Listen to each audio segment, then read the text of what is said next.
evening, my friends. How are you?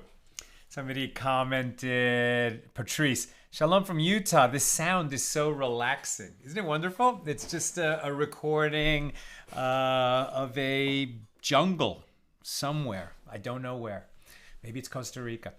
But normally I would play music during the countdown, but in my year of saying Kaddish for my mom, I don't put on music. I can be in a room where other people are playing music, but I don't put on music. I can't go to live music events.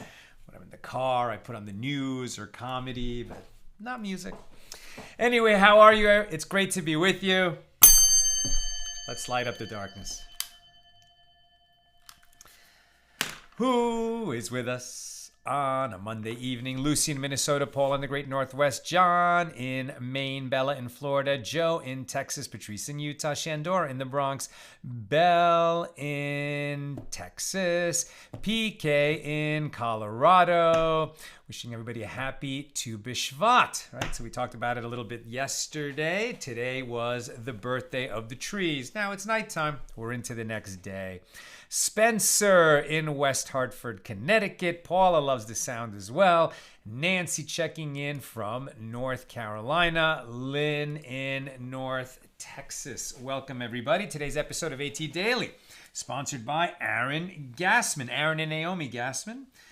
In honor of Sal and Nina Litvak, we are very fortunate to have you in our community. Aaron and Naomi, we're fortunate to have you in our community, and thank you for enabling us to share more Torah with more people around the world. May you and all your loved ones be showered in blessings. And we say amen. If you would like to dedicate an episode of AT Daily, head on over to donate.accidentaltalmudist.org. Support our nonprofit. Enable us to share more Torah with more people around the world. It's a beautiful mitzvah, and it will bring blessings into your life as well as everyone who hears this program and who, our podcast and our Table for Five that we share every week, Nina's Hero Stories, AT Live when we have musical guests or other guests coming through. There's a cost to putting out all this programming. It's not easy. It's especially not easy right now when I'm spending most of my day over at that station, editing the movie, Man in the Long Black Coat. And then I come back over here and teach. But I gotta say, I'm so glad I'm just carving out the time every day to prepare this class, teach it. There's just no substitute for regular Torah learning. And I'm so glad we can all do it together. All right, today's page, quite short. We are in Tractate Nazir, the 17th volume of the Talmud. These are the laws of nazirus, one who takes a vow to become a Nazir, to abstain from products of the grapevine, to abstain from becoming impure by touching a human corpse, to abstain from cutting one's hair during the term of nazirus. And then the reason we don't do it anymore, because at the end of the term, one must bring offerings to complete that term. And today we're going to see why that's so important. We can't do that without the temple. Without the holy temple, one cannot bring sacrificial offerings. And if you can't bring sacrificial offerings, you can't complete your nazirus. And that's why we don't take vows of nazirus in modern times. And if we did, it's problematic. Okay, our daf is Yud Dalet, page 14 here in chapter 2. Today, continuing our discussion of Mishna number 8. Here we've been talking about what happens when somebody takes on a vow of nazirus. So he's going to, he's vowing to be a nazir for a certain amount of time. And at the same moment that he says, I am hereby a nazir, he actually takes an additional vow of nazirus. So we saw in this case, maybe he says, I am hereby a nazir when I will have a son. And I am hereby a nazir right now. Okay, so he becomes a nazir immediately because of part 2 of that statement. Then when he has a son, he owes another vow of nazirus. So what happens? So our sages said, we started to discuss this yesterday, that he interrupts that first term of nazirus because he spoke about becoming a nazir when he has a son. He said that first. So he sort of prioritized that statement himself. So when he has that son, he sort of interrupts the first term of nazirus and now begins a new one. and he counts all the days that he vowed to be a Nazir in honor of having a son, completes that, and then he goes back and completes the count of days that he owes on that first term of Nazirus. Does he bring offerings to complete the interrupting term, as it were, and then again bring offerings at the end of the other? Well, the answer to this and related questions is going to stem from a dispute between Rabbi Yochanan and Reish Lakish, his student, as we shall see, where one of them holds, Rabbi Yochanan holds, that this all becomes one long term of Nazirus, and that has certain implications. And Reish Lakish holds, well, these are two different terms, and even though they're going to be observed sequentially, they're separate, they're discrete, and that's going to have certain implications as well. Very quickly, who are Rabbi Yochanan and Reish Lakish? Wonderful story about them. They're Amoraim, right? So they're rabbis of the Gemara period, post-Mishnaic period. Rabbi Yochanan was really one of the great sages. Large man, very large, but incredibly beautiful of face. So much so that women would try to, sort of see Rabbi Yochanan's face as they were headed to the mikveh once a month, meaning they would immerse, become pure from their menses, then they would return to their husbands, and they would make love that night and hopefully get pregnant and have children. And they all hoped that they would have a child as handsome physically, as beautiful spiritually, and as elevated intellectually as Rabbi Yochanan was. He was just a great hero of the people for his wisdom and sagacity.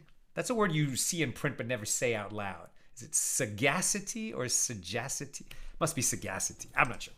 At any rate, they wanted their children to be as wise and handsome and accomplished as Rabbi Yochanan.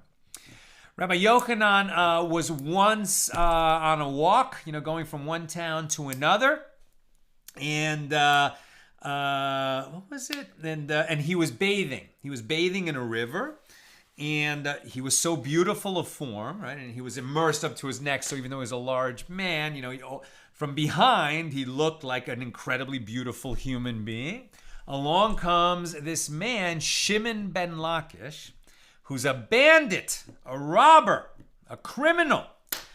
And he sees this beautiful woman, he thinks, bathing in the river, and he jumps in and swims up, wants to meet her and say hello. Turns out it's this man, Rabbi Yochanan. Rabbi Yochanan starts talking to Reish Lakish and recognizes that this is an exceptional person who took some kind of a wrong turn in his life. And he said, you should apply the strength that you've been using, that you used to jump into this river and swim all the way over here, that you used to be a bandit, all that strength and cleverness that you've been applying to a life of criminality, and you should apply it to learning Torah. You could say that to a lot of criminals. It won't have much of an effect. But somehow it landed with Shimon ben Lakish. And Rabbi Yochanan said, and if you think I'm handsome, you should see my sister. She's beautiful. She is truly beautiful. And if you would become a Torah scholar, you could marry my sister. So that was further incentive. And Shimon ben Lakish said, okay, I'll give it a try. And he started learning, and he realized that a life of Torah is really what he wanted in this world and not a life of banditry. And he became such an accomplished Torah scholar that he indeed married Rabbi Yochanan's sister and rose to the absolute top of the class, right? He became Rabbi Yochanan's student, and then his star student and his star pupil. And he kept excelling so much that he became Rabbi Yochanan's learning partner, right? Not just his student anymore. Rabbi Yochanan would always be senior, but they became colleagues. And for decades, the principal discourses and disputes of that generation were held between Rabbi Yochanan and Reish Lakish. There was no one else who could keep up with Rabbi Yochanan the way that Reish Lakish could. And sometimes Reish Lakish even sort of outwitted, or not outwitted, but, like won the argument from his teacher, Rabbi Yochanan. So in disputes between Rabbi Yochanan and Reish Lakish, the general rule is the law follows Rabbi Yochanan. He was the teacher. He was more experienced. He was from birth, as it were. He was leading a holy and righteous Torah life all his life. But Reish Lakish, who had that whole other dimension to his personal history, was sometimes able to understand things that other sages were not, and brought an amazing perspective. And in some of the arguments, in some of these legal disputes, the law is like Reish Lakish. But the general rule is, in disputes between Rabbi Yochanan and Reish Lakish, the law is like Rabbi Yochanan. Eventually, they actually had a real dispute and a falling out. And their friendship sort of ended, as it were. And after their friendship had ended, Reish Lakish was brokenhearted. It's a whole story. But Reish Lakish ended up dying first. And after he died, Rabbi Yochanan was despondent. Not only because he missed his friend and the fact that they had parted on unhappy terms, but also that there was no one who could match wits with him in that generation. Still an incredible generation filled with Torah scholars, sages whose words we encounter all over the Talmud were alive during the generation of Rabbi Yochanan, but none of them could hold a candle in these debates to Reish Lakish, and Rabbi Yochanan despaired of ever properly learning Torah again because he didn't have someone who was his equal and who could sharpen his wits in their debate. So that's who we're talking about when we mention Rabbi Yochanan and Reish Lakish. Okay, we picked this up a few paragraphs into page 14a. And the Gemara is returning to its discussion of our Mishna with regard to one who vowed to be a Nazir upon the birth of a son. And in addition, he vowed that I become a Nazir right now. So he becomes a Nazir right now, and then when he has a son, he interrupts that term of nazirus in order to observe the obligatory nazirus that he vowed to do when he would have a son. And since he said that first, it interrupts this other term of nazirus. So he pauses that term that he took on immediately to now observe the term because he had a son. He starts the term for his son, and when he completes the term of nazirus, because he said, if I will have a son, I am hereby a nazir. When he completes that, he goes back and completes the number of days that were still wanting from that first term of nazirus that he began to observe. So what happens if he became impure during the days of his term of nazirus for his son?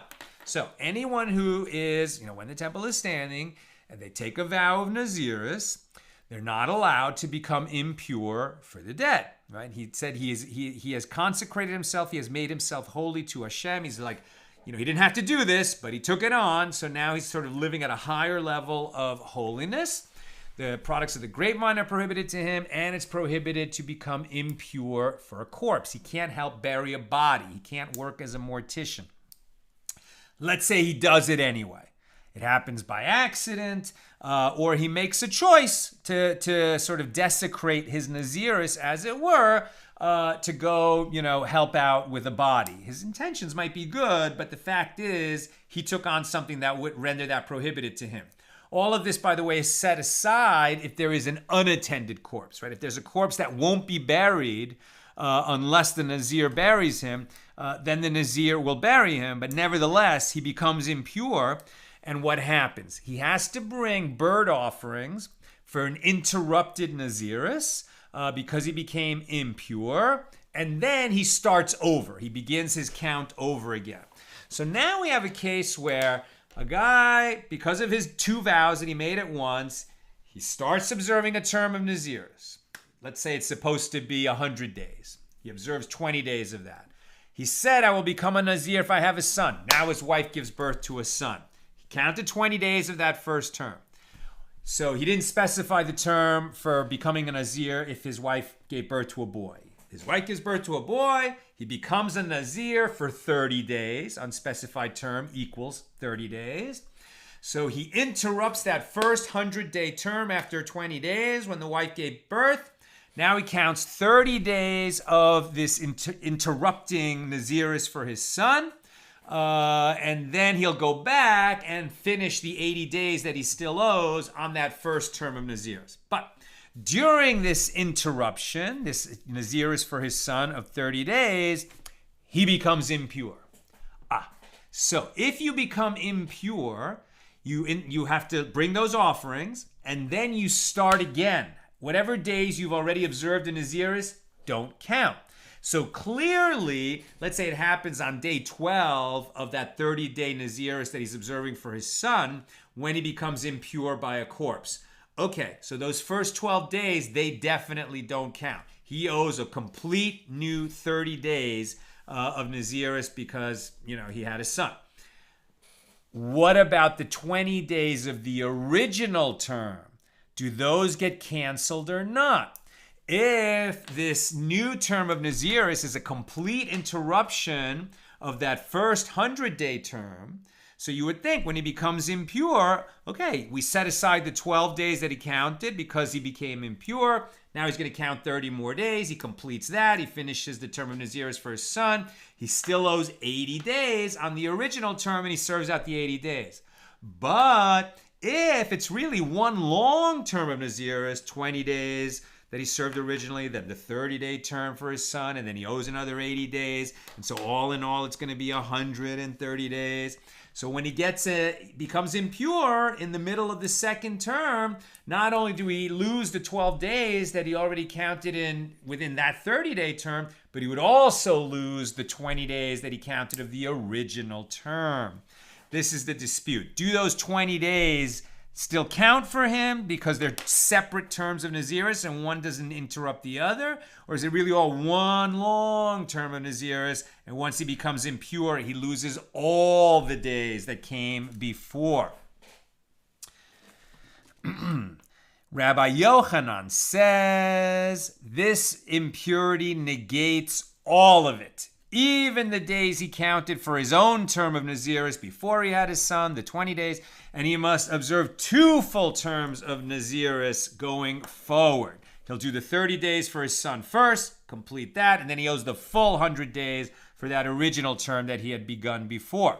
Reish Lakish disagrees with his teacher, Rabbi Yochanan, and he says, no, this impurity does not negate the days he observed for his own term of nazirus, only those of the term of nazirus for his son. The original 20 days, they're banked. All he lost was the 12 days of the 30-day term. So the Gemara clarifies the 2 approaches. Rabbi Yochanan says it negates all of it.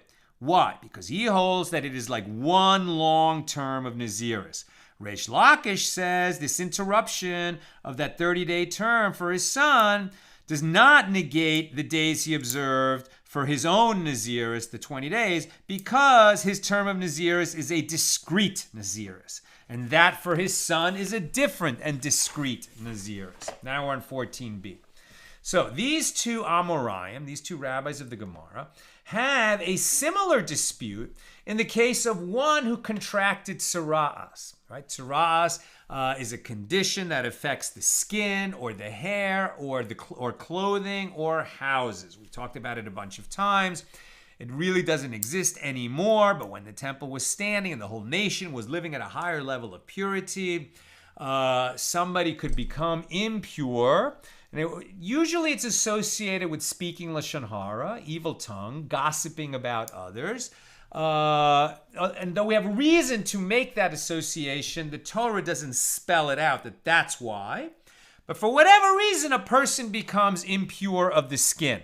It's often translated in biblical texts as leprosy, but it is not leprosy like the disease leprosy. It is a physical manifestation of a spiritual malady. Okay. Nonetheless, it is a strong source of impurity. And when a person completes their purification for having had tzaraas, they shave their body, much as a Nazir shaves his body at the end of nazirus. So why is that relevant now?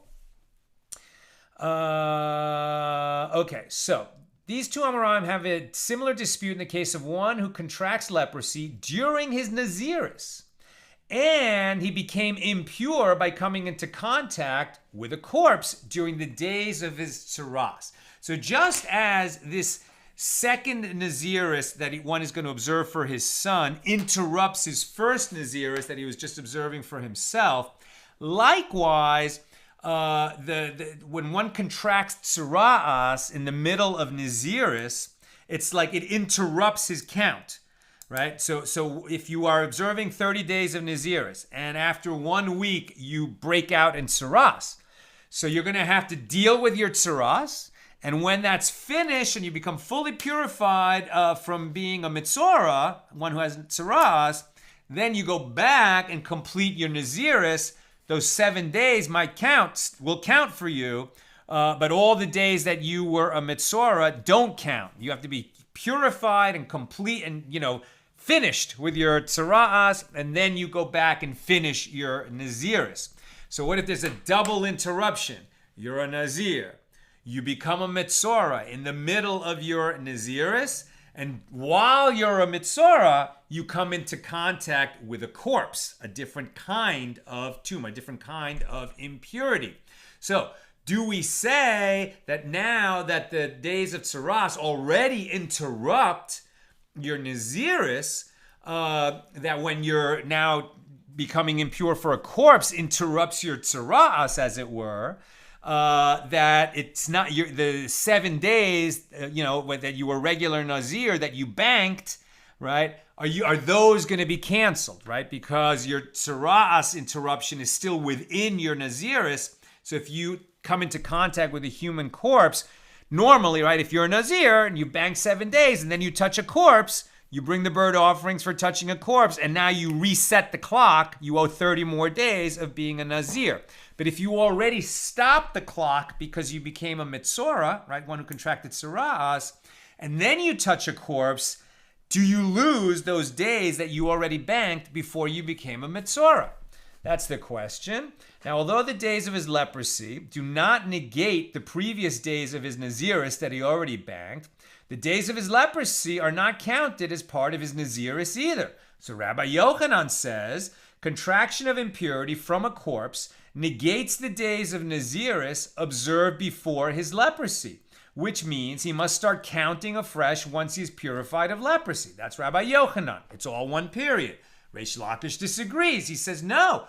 Well, when you became a metzora, you already interrupted your nazirus. If you come into contact with a corpse during that period, it does not negate the days of nazirus you observed before you became a metzora, one with tzaraas.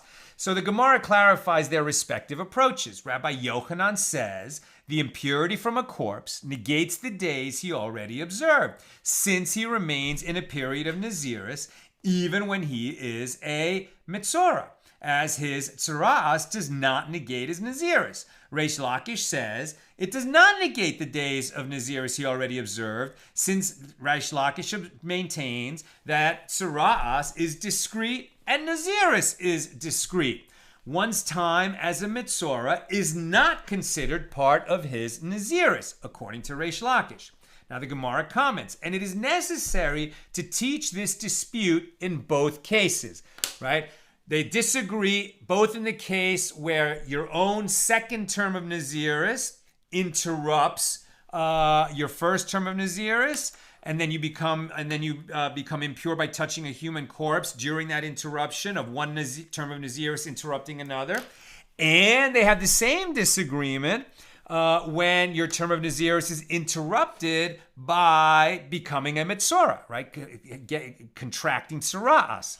And then you touch a human corpse during that sort of interruption.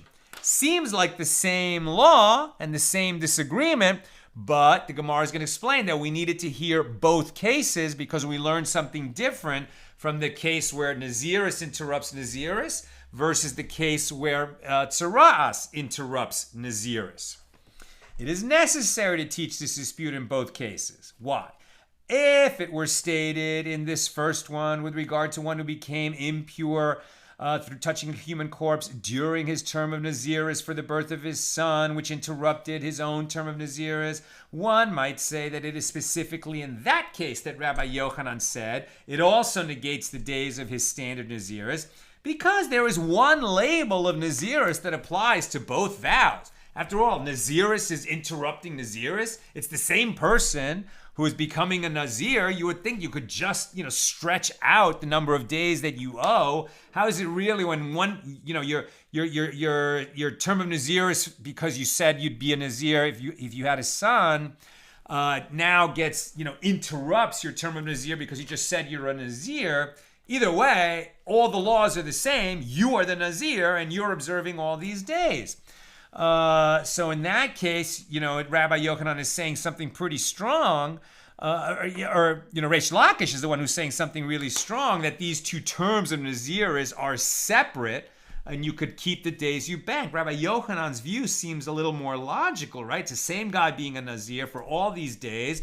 If he becomes impure before a corpse during this interrupting term of nazirus, you can see why all the days that came before, no matter which particular term of nazirus they were attached to, would have been negated and he has to start over.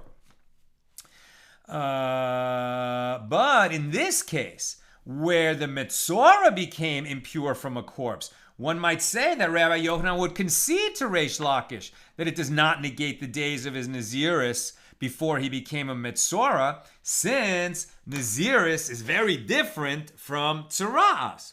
And conversely, if it were stated only in this case, that of the metzora who contracted impurity from a corpse, one might say that it is only in this case that Reish Lakish said it does not negate his days of nazirus. But in that case, where one became impure while observing the term of nazirus for his son, which interrupted his own term of nazirus, one might say that Reish Lakish would concede to Rabbi Yochanan that it negates the entire period, since they are all days of nazirus. Therefore, it is necessary for the dispute to be taught in both cases, to teach you the far-ranging difference between Rabbi Yochanan and Reish Lakish. In connection with the dispute between Rabbi Yochanan and Reish Lakish, the Gemara discusses the case of a nazir who became impure on the day of his hair growth. What does this mean? The case is that of one who contracted tzaraas during his nazirus and then was purified from his condition of tzaraas, and he shaved as required of him, right? Both the metzora and the nazir shave at the conclusion of their period of tzaraas or of nazirus. And so he shaved for his purification from tzaraas. At this point, he must wait another 30 days so that his hair can grow enough for him to shave it at the end of his nazirus, right? Because his nazirus was interrupted by becoming a metzora, and then he had to shave his body. Let's say he had vowed to be a nazir for 30 days, and on day 25, he became a metzora.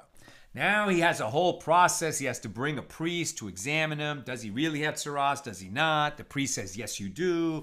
So he has to be quarantined, go outside the community for 7 days, possibly for 14 days, until the priest comes back and says, okay, the tzaraas went away. Then he has to shave and bring the offerings of a metzora and wait till nightfall. At that point, he's purified from being a metzora. But because he shaved his hair, he can't just go back and observe 5 more days of being a nazir, because even though he banked those 25 days, and those are valid 25 days, nonetheless, the reason that a nazir minimum period is 30 days is because you need 30 days to grow your hair enough so that you could shave it at the end. So if, for example, he had said, I'll be a nazir for 200 days, right? And after 100 days, he becomes a metzora. Then when he finishes being a metzora, he just owes another 100 days. He did 100 days, he owes another 100 days to complete his 200. But if he was too close to the end of the period so that he doesn't have a full 30 days to grow his hair out, he's going to have to wait a full 30 days to grow his hair out after he shaved because of becoming a metzora. So The case is that of one who contracted tzaraas during his nazirus, and then he was purified from his tzaraas, and he shaved as required of him. At this point, he must wait another 30 days so that his hair can grow enough for him to shave it for the end of his nazirus. If he became impure during this additional period, in the case that I gave, where he did 25, he swore 30 days to be a nazir. He did 25 of those days. Then he became a metzora. He goes through his whole purification of tzaraas. Now he owes 5 days, but he actually has to do a full 30 after he grows his hair back before he can conclude his nazirus and shave his head, etc. So he swore 30 days, but he's going to end up doing 55 days. Now, during those additional 25 days, the extra 25 days that he has to wait until his hair is long enough, he didn't vow to be a nazir during that period. He only vowed to be a nazir 30 days. But since he has to wait 25 days before he can cut his hair again, can he drink wine? Does he have to remain, refrain from touching a corpse and helping out with somebody's burial? What happens during those days that he's waiting until he can shave his hair? So, if he became impure during this additional period, Rav said, it does not negate the days he previously counted for his nazirus. He finished his nazirus, right? So if he becomes impure, he doesn't negate those days that came before. He has to become pure again before he can finish his nazirus, but it doesn't negate the days he did because he finished his days. He did them. Now he's just waiting extra days until he can cut his hair and formally complete the nazirus. So Rav said it does not negate the days he previously counted for the nazirus. And the Gemara explains, even according to Rabbi Yochanan, who says that if one became impure during the term of nazirus for his son, it negates the entire period. That statement only applies where he still remains in a period of nazirus. But this man, who had extra days tacked on because he shaved his head, because he became a metzora while he was a nazir, he completed his days of nazirus after he came back. He's just waiting to cut his hair. So if he becomes impure during that period, he doesn't lose his days of nazirus. He completed his nazirus. He's just waiting until he can shave his head again. Applies only where he still remains in a period of nazirus. But the time of hair growth is in addition to his period of nazirus and is not considered part of the term itself. So if he becomes impure during that period, he doesn't lose the days he banked. And Shmuel said, yes, it does negate the earlier days. And the Gemara explains, even according to Reish Lakish, who says that becoming impure during the nazirus for his son does not negate the days of his nazirus, there it is referring to a case of two distinct terms of nazirus, a standard one for himself and another one for his son. But here it really is still one nazirus, since the days that he observes just to let his hair grow in again so that he can shave it are part of his nazirus. Too bad. Your 30-day nazirus became 55 days long, and if you became impure during any part of that period, you start all over again. You still owe the 30 days that you originally vowed. Rav Chisda said, all concede that if the hair was consecrated during the sprinkling of the blood, he has no means of remedy. So now we're talking about, okay, the guy vowed to be a nazir. Interrupted, not interrupted, he completed his nazirus. Right? He did all the days. And his hair is long enough to cut at the end of his nazirus. And he consecrated his offerings. He brought his offerings to the temple. He did everything right. He didn't touch a corpse, or if he did, the number of days was reset, and he observed the number of days he needed to observe. He finished the nazirus. He brought the offerings to the temple. The sacrifice was made. The animal offering, part of that procedure that the priest, slaughters the bird or the goat, the sheep, whatever it is, and then they sprinkle some of its blood on the altar, right? And until that complete procedure is done, he's not done, right? The whole procedure has to be done. So he's waiting to finish shaving, to have the blood sprinkled on the altar, to have the whole thing done. And right before, like he finished the nazirus, and when does he do it? That is, if the nazir had completed his term and brought his offerings, and the blood of the offerings was sprinkled on the altar, And then he became impure before shaving. So the only thing he had left to do was the shaving, right? He completed the nazirus, he brought the offerings, they were sprinkled on the altar, and he just hadn't cut the hair yet. But he became impure. He touched a corpse during that period. Now what? He has no way to shave or to render wine permitted to himself. He can never escape being a Nazir. Why? It has not been permitted through the offerings he brought because he became impure. Right? Those offerings are not going to work for him because he's still a Nazir in this period. Until he finally finished the final step, shaving the head, he's still a Nazir. Even though he completed the days, brought the offerings, they were sprinkled. Before he shaved, he slipped up.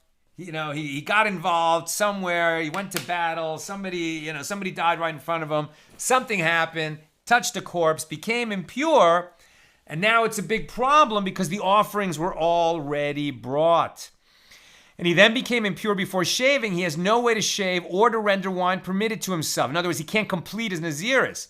It has not been permitted through the offerings he brought because he became impure. And he cannot bring other offerings for this purpose, since one may not bring two sets of offerings for the same term of nazirus. So the Gemara asks, in accordance with whose opinion did Rav Chisda state this law? If one says that it is in accordance with the opinion of Rabbi Eliezer, this cannot be, since Rabbi Eliezer said that shaving is indispensable to the completion of nazirus. The impurity is therefore contracted within the full term of his nazirus, in which case it would not make sense that he has no remedy, but let it instead negate his days of nazirus, and he will observe them again. It's like he became impure while he was a Nazir. Okay, so it's a bummer, but he just has to start the count of days again. But he brings the simple offerings for becoming impure, and then he observes all the days again, and then he goes through that finishing procedure again. He has a remedy. Rather, perhaps Rav Chisda spoke in accordance with the opinion of the rabbis who disagree with Rabbi Eliezer. Did they say that shaving is not indispensable to the completion of nazirus, which means his impurity occurred when he was no longer a Nazir? Right? Is the shaving, which you can only do after you complete your nazirus, have you actually not completed your nazirus until you shave? The rabbis, the majority, say no. Once you count your days and bring your offerings, maybe there's immersion and waiting for nightfall, I'm not sure, but at any rate, then you're done. The fact that you haven't shaved yet doesn't mean you're still a Nazir. So if you become impure before you shave, but you already completed your nazirus, what's the problem? No big deal. Didn't they say that shaving is not indispensable to the completion of nazirus, which means his impurity occurred when he was no longer a Nazir? So the Gemara answers, actually, Rav Chisda ruled in accordance with the opinion of the rabbis. And what is the meaning of he has no means of a remedy? It means he has no means of remedy for the mitzvah of shaving. In other words, he cannot fulfill the mitzvah of shaving in purity as required. He should have been pure at the time of his shaving. So what does that mean? He can't shave that day? Can he just wait and then become purified of corpse tuma? There's a procedure for that and then shave? Or does he just shave when he's impure? I'm not sure.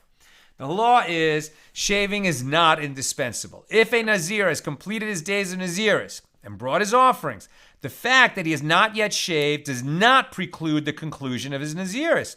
Rather, he may drink wine and contract impurity from a corpse after nightfall in accordance with the opinion of the rabbis. And that's the law.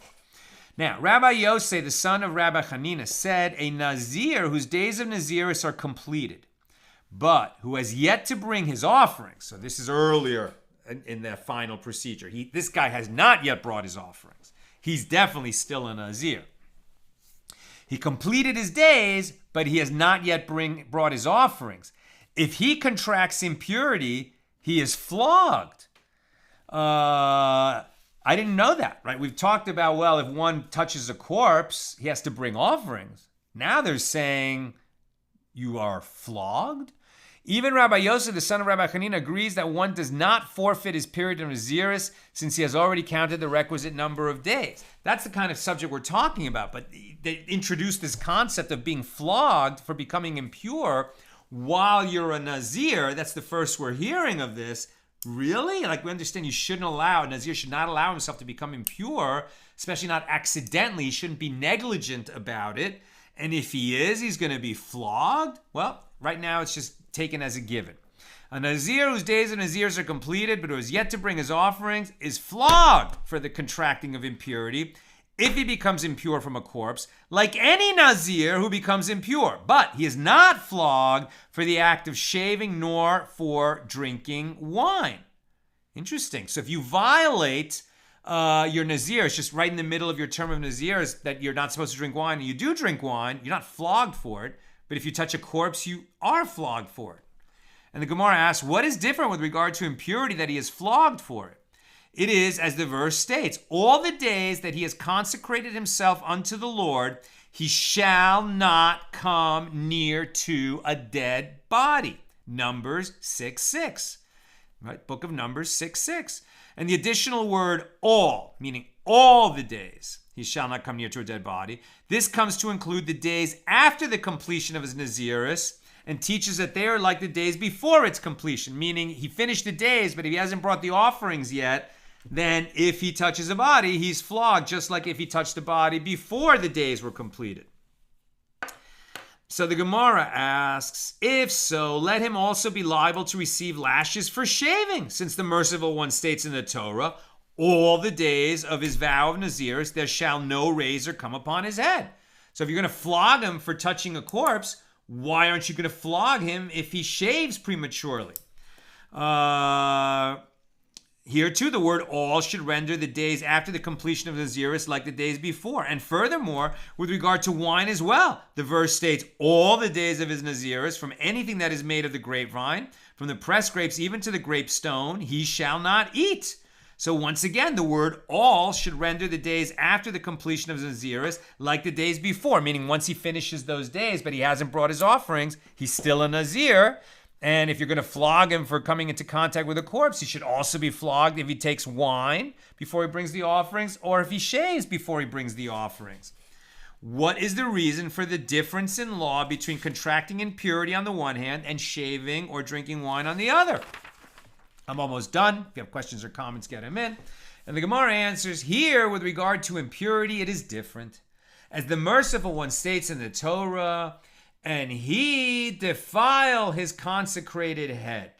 Speaking of coming into contact with the corpse, the Torah adds that this one who has vowed to be holy at a higher level than is required, but he took this vow, he may not defile his consecrated head, which indicates that even one whose Nazirus is dependent only upon his head, i.e. one who has completed his Nazirus other than shaving, is liable to receive lashes if he contracts impurity.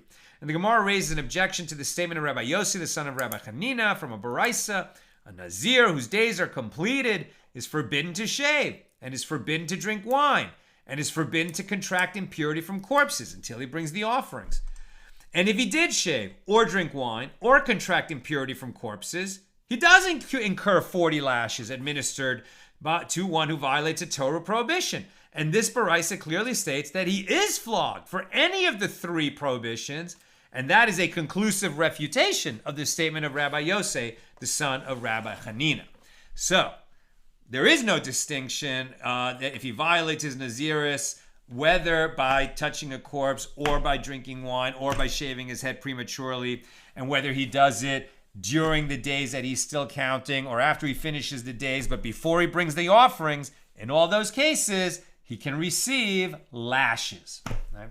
Now, lashes, by the way, you don't receive them just because you touched a corpse, or just because you drink the wine, or just because you shaved your head. Remember that for somebody to receive that kind of punishment, the sages have said elsewhere in Tractate Sanhedrin, that somebody says to him, hey, you're a Nazir. If you drink that wine, you're going to get lashes. And then he drinks it. And there's two witnesses who not only see him drink it, but watch him receive the warning that he will get lashes if he does that.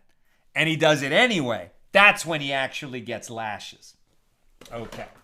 So we're going to finish there. I'm going to questions or comments, and we'll pick it up tomorrow with Mishna number 9, I believe, Mishnah number 9, right? We've been discussing 8. Yeah, we'll pick up Mishnah number 9 near the top of page 15 tomorrow. All right, let's go to questions or comments. On Nazir 14. Looks like there's no questions or comments, okay? Well, that's just going to make it... Oh, wait, here they come. Bell. A Cohen or a Levite can still attend the funerals of their parents. If a Nazir attends the funerals of his parents, does that cause his nazirus to go back to 0? Okay, so first of all, a Levite, I'm a Levite, there's no prohibition against becoming impure. A Cohen, yes, right? A Cohen is a priest.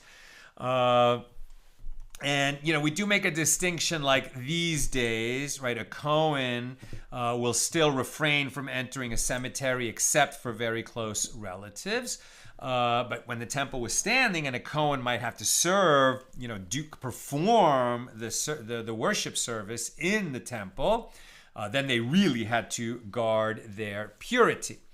So a Nazir, in a sense, can be anyone.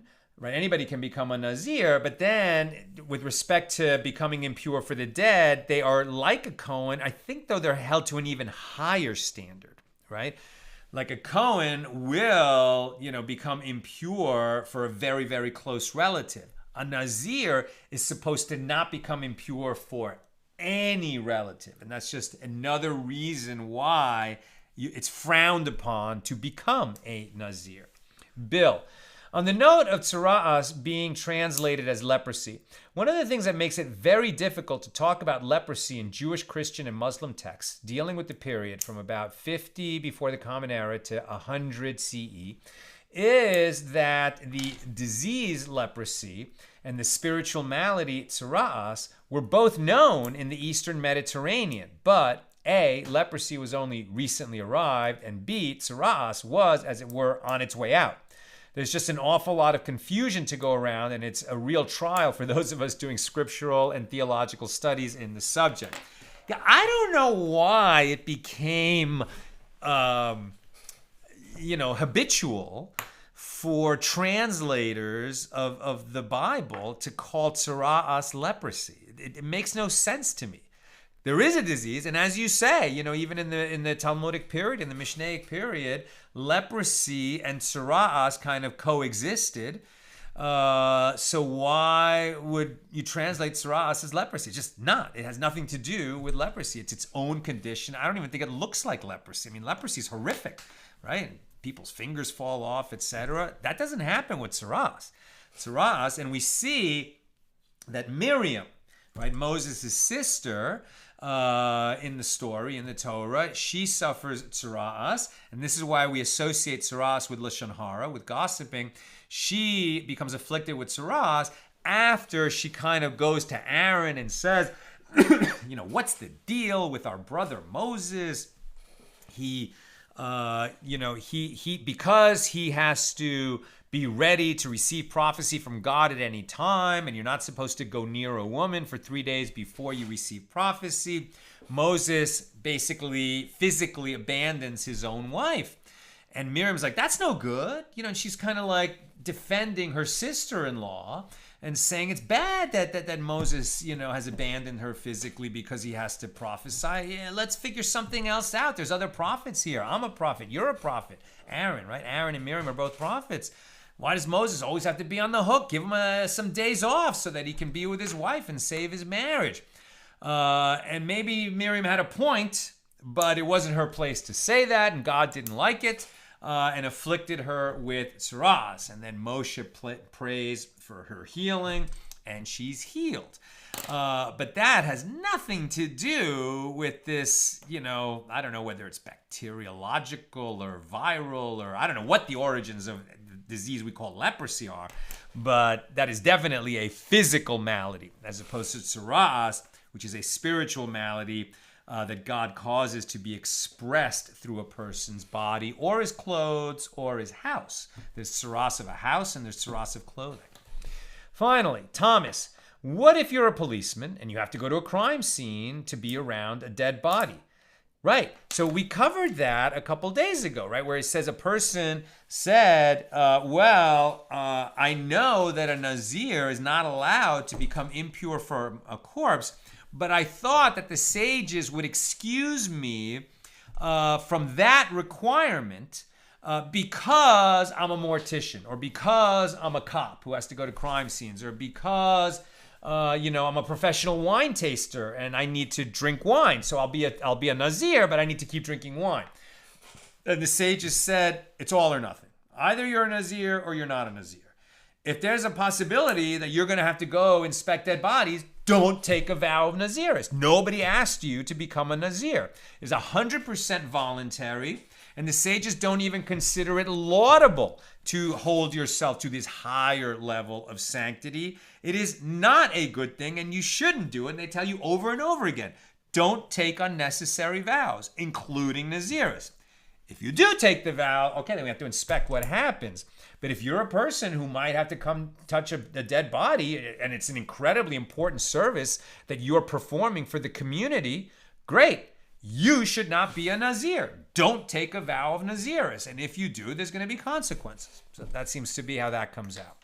Okay, my friends, that's what I've got for us today. With God's help, we'll be together again tomorrow, Tuesday, at the regular time, 6 p.m. Pacific.